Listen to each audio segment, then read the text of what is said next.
سلام و عرض ادب دارم خدمت شما. من دکتر شیما رضوی متخصص قلب هستم. امروز یک مقاله رو با این عنوان بررسی می‌کنیم 20-year trends and sex differences in young adults hospitalized with acute myocardial infarction, the ARIC Community Surveillance Study. در واقع این یک روند 20 ساله و تفاوت‌های جنسیتی در جوانان بستری شده به دلیل انفارکتوس حاد مایوکارد بر اساس مطالعه آریک رو بررسی میکنه. Atherosclerosis Risk in Communities. قبل از اون باید بگم که اگر بخوایم در مورد خانم‌ها صحبت کنیم، خانم‌ها در واقع علت اصلی مرگ در زنان در تمام دنیا بیماری‌های قلبی عروقی هست و در ایالات متحده از هر 3 تا خانمی که فوت میشن علت یکیش بیماری‌های قلبی عروقیه. حالا اگر از خانم‌ها پرسیده بشه که چه بیماری رو علت اصلی مرگ در خانم‌ها میدونیم، ممکنه خیلیاشون به سرطان پستان اشاره کنن. اون هم بیماری جدیه، ولی در واقع بیماری قلبی از هر 3 تا زن یک زن رو میکشه. سرطان پستان از هر 7 مرگ یه علتش سرطان پستان هست. این به معنی نیست که اون بیماری جدی نیست، بلکه میخوام تاکید کنم بر اینکه بیماری‌های قلبی عروقی علت شماره 1 مرگ در خانم‌ها هستن.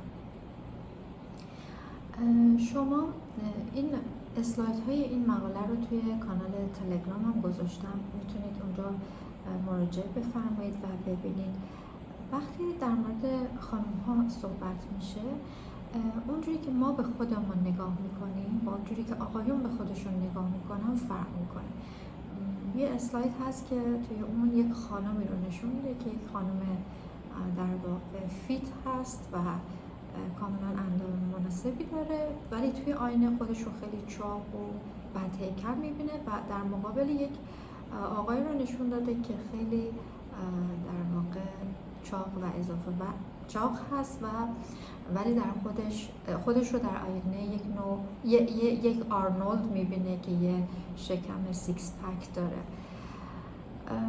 نکته بعدی اینه که ما خانم‌ها وقتی به هم دیگه میرسیم و میگیم سلام، این سلام فقط یک سلام ساده نیست. پشت این سلام خیلی از حرفا نهفته شده، ولی وقتی 2 مرد به هم میرسن یک سلام که به هم میگن یعنی واقعا سلام و دیگه این نحوه کامیونیکیشن یا ارتباطشون با هم دیگه شاید انقدر پیچیده نباشه. بعد یک جمله هست از یک کمدین آمریکایی که میگه که برای اینکه بدونین، برای اینکه در واقع مرد و زن در مورد مرد و زن بدونین، here's all you have to know about men and women. Women are crazy, men are stupid. And the main reason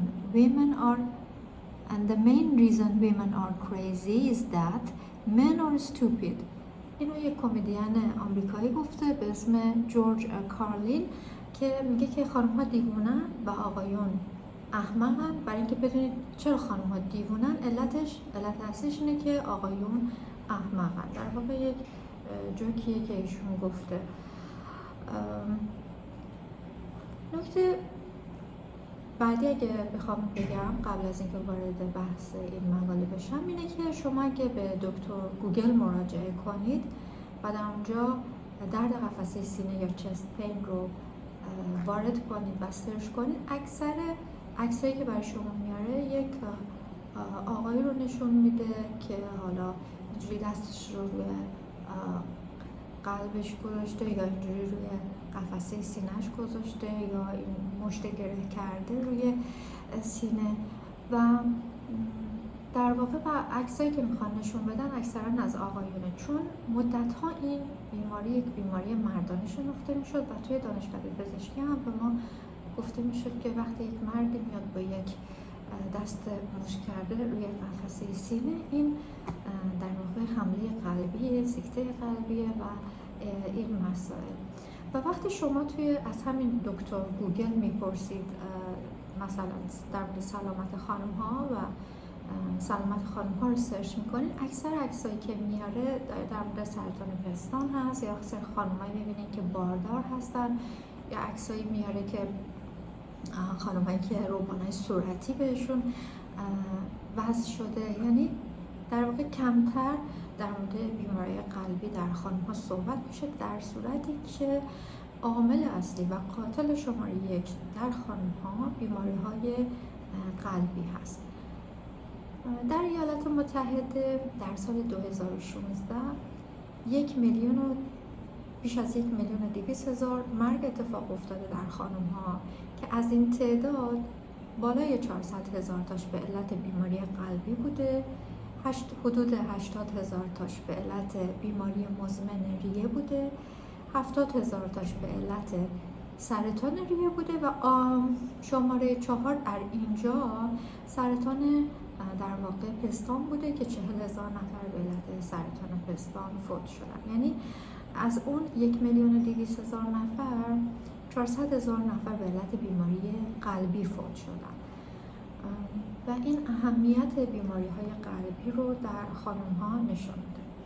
حالا اون چیزی که در این در واقع مقاله اومده بررسی کرده، اومده یک 20 سال رو بررسی کرده و این ترندی که وجود داشته رو اومده به ما نشون داده. در این مقاله میگه که در 4 دهه گذشته مرگ و میر ناشی از بیماری عروق کرونر یا همون خیلی ساده تر بگیم بیماری قلبی در ایالات متحده به طور قابل توجهی کم شده. اما به نظر میرسه این پیشرفت چشمگیر در مورد جوانها به ویژه خانم‌های جوان چندان صادق نبود. حالا منظورش از جوان توی این مطالعه چیه؟ گروه سنی 35 تا 54 سال منظورش هست. برخلاف انتظار میزان بستری ناشی از سکته حاد قلبی یا انفارکتوس حاد مایوکارد که میشه اسم علمیش در این گروه سنی کاهش محسوسی نشون نداده و همین موضوع توجه پژوهشگران رو به یکی از گروه‌های کمتر مورد مطالعه در قلب و عروق جلب کرده، یعنی جوانان مبتلا به سکته قلبی. برخی پژوهشگران معتقدند افزایش شیوع چاقی، اختلالات کاردیومتابولیک یعنی دیابت و فشار خون و همچنین سبک زندگی ناسالم از عوامل اصلی این روند نگران کننده هستند. این تغییرات نه تنها بر امید به زندگی تاثیر گذاشتن، بلکه ممکنه باعث بشن بیماری‌های قلبی در سنین پایین‌تری بروز پیدا کنه. مطالعات پیشین و همچنین پروژه اتروسکلروسیس ریسک این کامیونیتیز یا آریک نشون داده که از اواخر دهه 1980 تا سال 2008 میزان بروز سکته قلبی در افراد 35 تا 74 سال روند کاهشی داشته.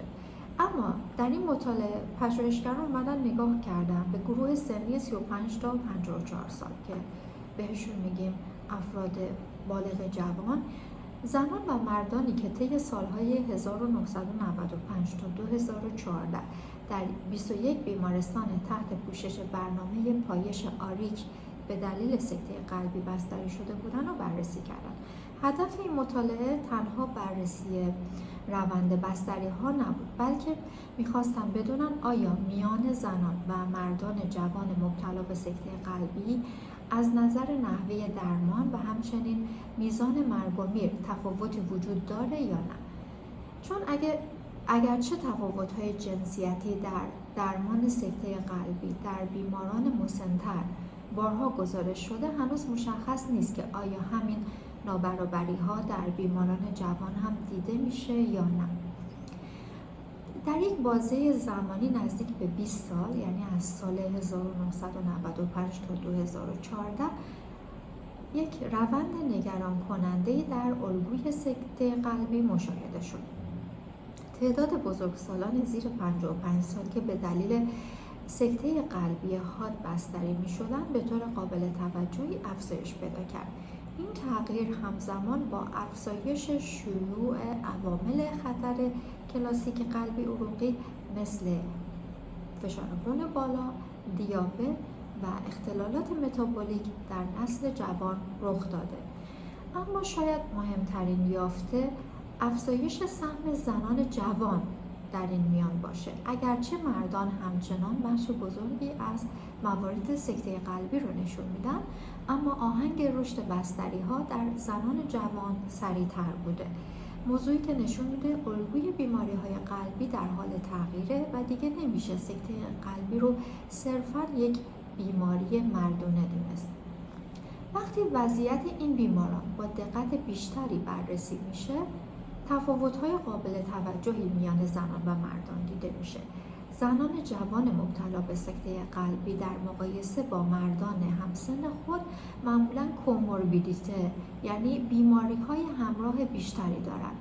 کمتر تحت اقدامات تهاجمی قرار میگیرند مثل آنژیوگرافی یا باز کردن عروق و با احتمال کمتری درمان‌های دارویی توصیه شده در گایدلاین ها، یعنی دستورالعمل‌های سندرم حاد کرونری که حالا ساده بخوام بگیم حمله قلبی رو دریافت می‌کنند. این اختلاف‌ها میتونن مستقیما بر پیامدهای بالینی و حتی میزان مرگ و میر اونها اثر بذارن. یکی از نقاط قوت این مطالعه از استفاده از داده‌های پروژه بزرگ آریک هستش.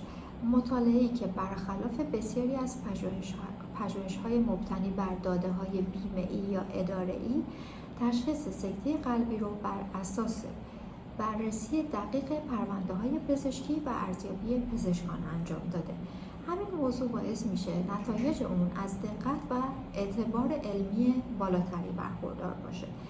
نکته قابل تأمل دیگه اینه که افزایش سکته قلبی در جوانان در دوره اتفاق افتاده که جمعیت کلی ایالات متحده به سمت سالمندتر شدن پیش میره. به بیان ساده انتظار میرفت با بار بیماری بیشتر در سنین بالا دیده بشه، یعنی چون که سن بالا خودش یک عامل خطر برای بیماری قلبی عروقی و هرچی سن میره بالاتر این انتظار میرفت. اما واقعیت نشون داده که بیماری قلبی در حال نفوذ به سنین جوانتره. از دیدگاه پیشگیری این یافته‌ها یک هشدار جدی به همراه دارند، یعنی که ما باید مداخلات پیشگیرانمون رو زودتر آغاز کنیم، در حالی که ما داریم مداخلات پیشگیرانه رو دیر آغاز میکنیم. در حالت ایدئال پیشگیری از بیماری‌های قلبی باید از نوجوانی و اوایل بزرگسالی شروع بشه. به این نوع پیشگیری پریموردیال گفته میشه، یعنی قبل از اینکه فرد دچار عوامل خطر بیماری‌های قلبی عروقی بشه. با این حال در عمل هنوز ابزارهای محدودی برای ارزیابی دقیق خطر قلبی در این گروه‌های سنی وجود داره. نتیجه این تأخیر چیه؟ شناسایی دیرهنگام عوامل خطر و استفاده ناکافی از درمان‌های پیشگیرانه. بعد یه مطالعه دیگه انجام شد به اسم Partners Young MI Registry که این توی Journal of American College of Cardiology چاپ شده سال 2018. عنوانش هست Cardiovascular Risk and Statin Eligibility of Young Adults After an MI Partners Young MI Registry. در این مطالعه مشخص شد که پیش از وقوع سکته قلبی فقط 12.5% از بیماران جوان از داروهای استاتین استفاده میکنن. استاتین ها داروهایی هستن که ما برای چربی خون میدیم و برای کنترل چربی خون. این آمار نشون میده که بین دانش علمی و اجرای واقعی پیشگیری فاصله وجود داره. بعد یه مطالعه دیگه انجام اسلاید های این مطالعه توی همین در واقع پاورپوینتی که تهیه شده هست به تفصیل. مطالعه دیگه‌ای به اسم ویرگو انجام شد که این مطالعه توی یافته‌های قابل تأملی رو گزارش کردن. فقط نیمی از بیماران جوان قبل از سکته قلبی خودشون رو در معرض خطر بیماری قلبی میدونستن. این در حالی بود که بسیاری از اونها عوامل خطر شناخته شده داشتن. این موضوع نشون میده که مشکل فقط به نظام سلامت محدود نمیشه، بلکه آگاهی و درک فردی از خطر هم به طور جدی ناکافی هستش. برای مثال مریض ممکنه دیابت داشته باشه، فشار خون بالا داشته باشه، چربی خون داشته باشه، سیگار بکشه، ولی اطلاع نداشته باشه که اینها عوامل خطر بیماری‌های قلبی هستن یا باید به خوبی کنترل بشن و درمان‌های مناسب رو نگیره یا قدمی برای در واقع پیشگیری از این بیماری‌ها انجام نده یا برای کنترل کردنشون یا برای قطع سیگار. یکی از مهمترین و شاید تأمل برانگیزترین یافته‌های این مطالعه تغییری بود که در طول زمان به تدریج آشکارتر شده. در حالی که میزان بستری ناشی از سکته قلبی در مردان جوان طی سالهای 1995 تا 2014 تقریباً بدون تغییر باقی مونده، این روند در زنان جوان به طور مداوم افزایشی بوده تا جایی که در سالهای پایانی مطالعه میزان بستری زنان جوان تقریباً به مردان نزدیک شده. جالب این که الگوی مشابهی هم در مطالعات انجام شده در کانادا گزارش شده و نشون میده این پدیده محدود به یک منطقه یا نظام سلامت خاص نیست. حالا علت این تغییر چیه؟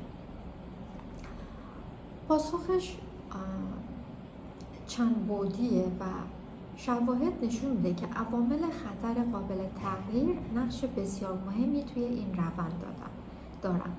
داده‌های مطالعه آریک نشون میده زنانی که در سنین جوانی با سکته قلبی بستری شدن در مقایسه با مردان همسن خودشون نه تنها بیماری‌های همراه بیشتری داشتن، یعنی کوموربیدیتی‌های بیشتری داشتن، بلکه از نظر عوامل خطر کلاسیک قلبی عروقی به ویژه دیابت و پرفشاری خون هم وضعیت نامطلوبی داشتن. این نکته تو پرانتز بگم، یه سری عوامل خطر بیماری قلبی عروقی هست که اینا عوامل خطر کانونشنال، سنتی یا کلاسیک هستن که شامل فشار خون بالا، دیابت، چربی خون و سیگار هستش. نکته مهم اینجاست که این تفاوت‌ها احتمالاً فقط به بیماران بستری محدود نمیشه، بلکه بازتاب تغییرات گسترده‌تری در وضعیت سلامت عمومی جامعه است. برای مثال داده‌های مطالعه National Health and Nutrition Examination Survey به طور اختصار NHANES که وضعیت سلامت جمعیت آمریکا رو در دوره‌های مختلف بررسی میکنه نشون داده که در مردان میانگین ریسک قلبی عروقی بر اساس فرامینگهام ریس اسکور طی زمان بهبود پیدا کرده، اما در زنان این ریسک روندی افزایشی داشته. در واقع فاصله سنتی میان زنان و مردان از نظر خطر بیماری قلبی کمتر شده، اما نه به این دلیل که وضعیت زنان بهتر شده، بلکه به این دلیل که وضعیت آنها در حال بدتر شدنه. در کنار این عوامل موضوع دسترسی به خدمات سلامت هم اهمیت داره. در این مطالعه زنان جوان بیشتر از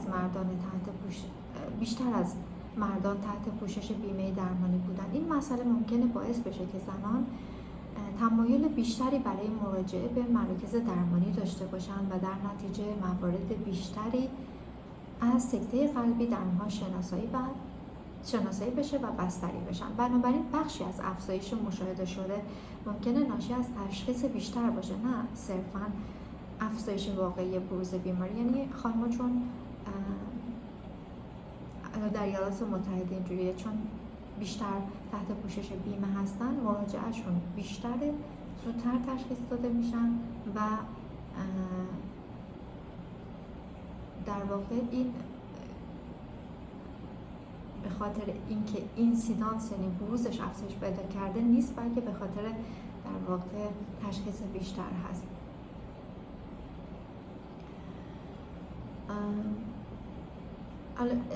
نه اینکه زود مراجعه کنن، اینها بیشتر مراجعه میکنن و الا خانم‌ها در مقایسه با آقایون ممکن حتی دیرتر هم مراجعه کنن. این نکته رو تصحیح کنم.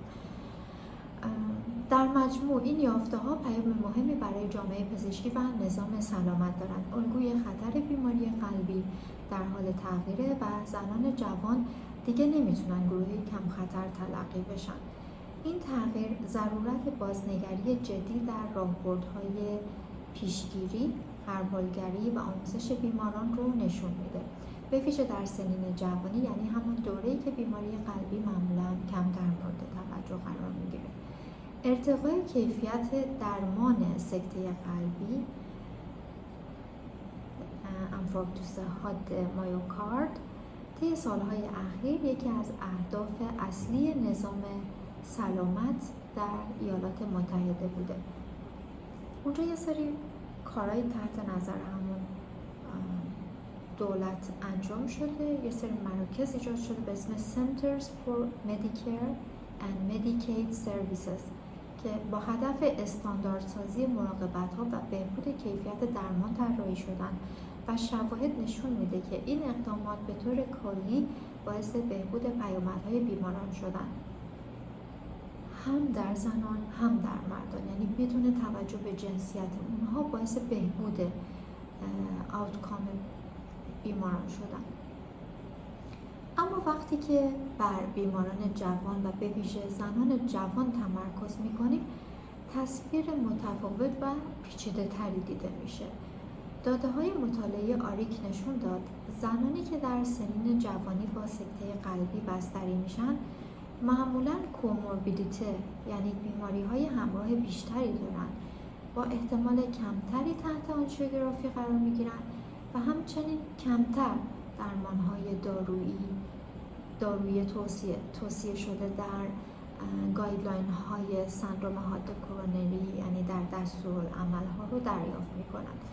این یافته‌ها با نتایج مطالعه ویرگو هم همخوانی داره. مطالعه‌ای که نشون داد زنان جوان مبتلا به سکته قلبی نسبت به مردان همسن خود شیوع بالاتری از بیماری‌های مثل دیابت، نارسایی قلبی، بیماری مزمن کلیه، بیماری مزمن انسدادی ریه و چاقی شدید دارند. جالب اینجاست که ارتباط میان کوموربیدیته ها یعنی بیماری های همراه و کاهش یعنی بار بیشتر کوموربیدیته ها و کاهش احتمال دریافت درمان های تهاجمی یا درمان هایی که مبتنی بر شواهد هستند یعنی evidence based هستند پیشتر در بیماران سالمند هم گزارش شده بود. اما انتظار میرفت در بیماران جوان شرایط متفاوت باشه. یعنی چی؟ ما تو افراد سالمند چون اینا خیلی بیماری‌های همراه زیاد دارن، بعد شکننده هستن، ضعف دارن، ناتوانی دارن، اینها خیلی از اوقات ممکنه کارهای تهاجمی براشون کمتر انجام بشه، درمان‌های کمتر میگیرن. ولی اینکه ما انتظار داشتیم که حداقل تو مریضای جوان این اتفاق نیفته، ولی مطالعه نشون داد که در خانم‌های جوان این اتفاق و در بیماران جوان داره این اتفاق میفته. بیماران جوان هم معمولا وضعیت عملکردی بهتری دارن، کمتر دچار ضعف و اون فریلتی هستند و بنابراین باید شانس بیشتری برای دریافت درمان‌های کامل و تهاجمی داشته باشند. با این حال داده‌ها نشون داد که این فرض همیشه در عمل اتفاق نمی‌افته. یکی از توضیحاتی که بر این تفاوت مطرح شده اینه که یک نوعی از سکته قلبی انفارکتوس هست تحت عنوان نوع 2 که این در خانم‌ها شیوع بیشتری داره. در این نوع سکته قلبی مشکل اصلی معمولا ناشی از عدم تعادل بین عرضه و نیاز اکسیژن در عضله قلب هستش. چون نه انسداد ناگهانی عروق کرونری توی آقایون بیشتر به علت انسداد، یعنی بسته شدن ناگهانی رگ‌های قلب این اتفاق میفته. ولی تو خانم‌ها بین در واقع عرضه و تقاضا تعادل وجود نداره، بین عرضه اکسیژن و تقاضایی که وجود داره. به همین دلیل در بسیاری از این بیماران رویکردهای تهاجمی مثل آنژیوگرافی یا بازسازی عروق کمتر انجام میشه. این مسئله میتونه بخشی از تفاوت مشاهده شده در میزان مداخلات درمانی میان زنان و مردان رو توضیح میده. با این حال آنچه به وضوح در حال نمایان شدنه وجود یک شکاف جنسیتی در مدیریت سکته قلبی. شکافی که پیشتر در بیماران مسن به خوبی شناخته شده بود و اکنون شواهد نشون میده که در بیماران جوان هم وجود داره، هرچند هنوز مطالعات محدودی به طور مستقیم این موضوع رو بررسی کردن. و شاید مهمترین پیام این بخش همین باشه: با وجود پیشرفت‌های چشمگیر در درمان سکته قلبی، دسترسی برابر به مراقبت‌های استاندارد و بهینه هنوز برای همه بیماران تضمین نشده و این مسئله در مورد زنان جوان اهمیت ویژه‌ای پیدا می‌کنه. در اینجا تمرکز بحث از درمان به سمت یک پرسش عمیق‌تر و اساسی‌تر تغییر می‌کنه. چرا هنوز در پیشگیری از بیماری‌های قلبی در زنان، به ویژه زنان جوان، موفق عمل نکردیم؟ اگرچه یه سری برنامه‌های ارتقای کیفیت مثل همین مدیکید و مدیکر در آمریکا به راه افتاده و تونستن کیفیت درمان سکته قلبی و پیامدهای بیماران رو بهبود بدن، اما یک خلأ مهم همچنان پابرجاست: توجه ناکافی به پیشگیری و کنترل عوامل خطر کاردیومتابولیک به خصوص در زنان. برای سالها بیماری قلبی به اشتباه به عنوان یک بیماری مردانه شناخته میشد. همین تصور نادرست باعث شد بسیاری از زنان خطر بیماری قلبی رو جدی نگیرند و حتی در نظام سلامت هم تمرکز کمتری بر پیشگیری در زنان وجود داشته باشه. در نتیجه آگاهی زنان از خطر قلبی عروقی معمولاً کمتر از مردانی است که شرایط مشابهی دارند. این در حالی است که بیماری‌های قلبی عروقی ناشی از آتروسکلروز، یعنی تصلب شرائین، یا بخوام بگم یا همون سفتی عروق یا در واقع تنگ شدن عروق، همچنان شایع‌ترین علت مرگ در زنان محسوب میشه. اما موضوع فقط به عوامل خطر کلاسیک مثل دیابت، فشار خون یا چربی خون محدود نمیشه. خانم‌ها با مجموعه‌ای از عوامل خطر اختصاصی و کمتر مورد توجه هم روبرو هستند. عواملی مثل دیابت بارداری، پرکلامسی و اکلامسی که میشه مسمومیت دوران بارداری، یا اسگی زودرس، یا حتی شروع زودهنگام قاعدگی. بسیاری از این متغیرها در مدل‌های سنتی ارزیابی خطر قلبی به خوبی لحاظ نشدن و همین مسئله میتونه باعث کمتر برآورده شدن ریسک واقعی در زنان بشه. در کنار عوامل بیولوژیک، یعنی عوامل زیستی، یه سری تعیین کننده های اجتماعی سلامت هم نقش بسیار مهمی دارن. استرس های روانی اجتماعی، فشارهای اقتصادی و فقر که در بسیاری از جوامع بار بیشتری بر دوش زنان دارن، میتونن مستقیما خطر بیماری‌های قلبی عروقی رو افزایش بدن. بنابراین برای درک واقعی خطر قلبی در زنان، نگاه صرفاً پزشکی و بیولوژیک یعنی زیستی کافی نیست. همینجاست که یک پیام مهم شکل میگیره: پیشگیری مؤثر از بیماری قلبی در زنان نیازمند یک رویکردی فراتر از مدل‌های سنتیه. این رویکرد باید چند بعدی باشه، یعنی هم عوامل زیستی بیولوژیک رو در نظر بگیره، هم شرایط اجتماعی و هم الگوهای رفتاری رو. علاوه بر این، پیشگیری نباید از میانسالی آغاز بشه، باید از سالهای ابتدایی زندگی شروع بشه که بهش میگیم پیشگیری پریموردیال یا پیشگیری که در واقع توی همون از دوره نوجوانی و ابتدای بزرگسالی شروع میشه، قبل از اینکه عوامل خطر تشکیل بشن، حتی کم در سن پایین‌تر، تا پیشگیری اولیه و ثانویه، که پیشگیری اولیه یا پرایمری پریونشن میشه موقعی که فرد دچار عوامل خطر بیماری قلب عروقی میشه، یعنی دیابت داره، فشار خون داره، چربی خون داره، سیگار میکشه، چاقه، زندگی کم تحرک داره، نمیدونم اینها رو ما کنترل کنیم، درمان کنیم، این میشه پیشگیری اولیه. پیشگیری ثانویه یعنی فرد دچار بیماری قلبی شده، مثلا سکته قلبی کرده، حمله قلبی پیدا کرده، این اتفاقاتی که میفته دیگه بهش میگیم پیشگیری ثانویه. از منظر پژوهشی هم نیاز به تغییر رویکرد وجود داره. طراحی‌های کارآزمایی‌های بالینی که به طور اختصاصی بر سلامت قلب زنان تمرکز داشته باشند میتونه به شناخت دقیق‌تر الگوهای خطر و انتخاب درمان‌های مناسب‌تر کمک کنه. سالها زنان کنار گذاشته می‌شدن از این مطالعات بیماری‌های قلب و عروق، چون اساساً و به طور تاریخی این بیماری مردانه در نظر گرفته می‌شد. بعدا توی مطالعات فرایمینگهام متوجه شدن که نه، یک تفاوت‌های بین خانم‌ها و آقایون وجود داره توی این بیماری و بعد کم کم خانم‌ها وارد مطالعات در واقع کارآزمایی‌های بالینی شدن.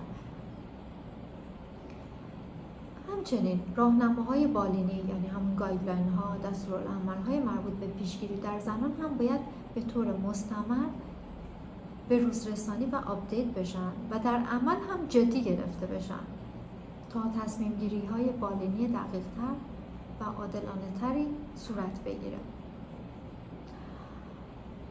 در کنار همه اینها نقش آگاهی عمومی هم بسیار تعیین کننده است. ما باید آگاهی و اطلاعات زنان رو بالا ببریم. توی آمریکا اومدن این سری کمپین هایی مثل Go Red for Women برگزار میکنن توسط American Heart Association یا انجمن قلب آمریکا. اینا از طریق آموزش عمومی و رسانه ها خانم ها رو نسبت به خطر بیماری های قلبی آگاه تر میکنن، چون بدون افزایش آگاهی حتی بهترین راهنماهای علمی هم تاثیر محدودی خواهند داشت. و شاید جمع‌بندی نهایی این باشه، اگر بخوایم روند رو به افزایش سکته قلبی در زنان جوان رو متوقف کنیم، باید بپذیریم که این مسئله فقط یک مسئله پزشکی نیست، بلکه نقطه تلاقی بیولوژی، شرایط اجتماعی و سطح آگاهی جامعه است. در پایان برای تفسیر دقیق‌تر یافته‌های این مطالعه لازمه که محدودیت‌ها و نقاط قوت اون رو هم در نظر بگیریم، چون ارزش واقعی هر پژوهش نه فقط در نتایج اون، بلکه در درک درست چارچوب و محدودیت‌هاش معنا پیدا می‌کنه. محدودیت‌هایی که این مطالعه داشت: مطالعه بر پایه داده‌های پروژه آریک انجام شده، پروژه‌ای که تنها 4 جامعه در ایالات متحده رو پوشش میده. بنابراین این احتمال وجود داره که نتایج اون به طور کامل قابل تعمیم به کل جمعیت آمریکا نباشه. از طرف دیگه اطلاعات بالینی از پرونده‌های پزشکی استخراج شدن. به همین دلیل کیفیت تحلیل‌ها تا حد زیادی وابسته به دقت مستندسازی در پرونده‌ها و همچنین اولویت‌های ثبت و استخراج داده بوده. علاوه بر این تغییرات ایجاد شده در طول زمان، چه در روش‌های تشخیصی و چه در شیوه ثبت اطلاعات، ممکنه بر روندهای مشاهده شده به ویژه در مورد عوامل خطر اثر گذاشته باشه. برخی متغیرهای مهم هم در این تحلیل در دسترس نبودند. برای مثال روند چاقی به صورت مستقیم بررسی نشده، اگرچه افزایش چشمگیر دیابت در طول دوره مطالعه میتونه به طور غیر مستقیم بازتابی از این مسئله باشه. همچنین اطلاعات مربوط به مصرف موادی مثل کوکائین و ماریجوانا که از عوامل خطر مهم سکته قلبی در جوانان محسوب میشن در داده ها وجود نداشته. از نظر پیامدهای بالینی هم محدودیت‌های وجود داشت. اگرچه میزان مرگ و میر در این جمعیت جوان نسبتاً پایینه، اما همین موضوع قدرت آماری مطالعه رو برای مقایسه دقیق زنان و مردان کاهش میده. علاوه بر این پیامدهای مهمی مثل بستری مجدد یا میز وقوع رویدادهای عمده قلبی عروقی در تحلیل نهایی بررسی نشدن، در حالی که این شاخص‌ها میتونن تفاوت‌های معناداری میان دو جنس رو آشکار کنند. نکته فنی مهم دیگه تغییر در نوع و حساسیت تست‌های تروپونین در طول سال‌های مطالعه و میان بیمارستان‌های مختلف است. تست تروپونین تستی هست که برای در واقع سکته قلبی استفاده میشه. این مسئله میتونه بر میزان تشخیص سکته قلبی اثر گذاشته باشه و تا حدی روندهای مشاهده‌ای رو تحت تاثیر قرار بده. اما در کنار این محدودیت‌ها مطالعه حاضر نقاط قوت قابل توجهی هم داره.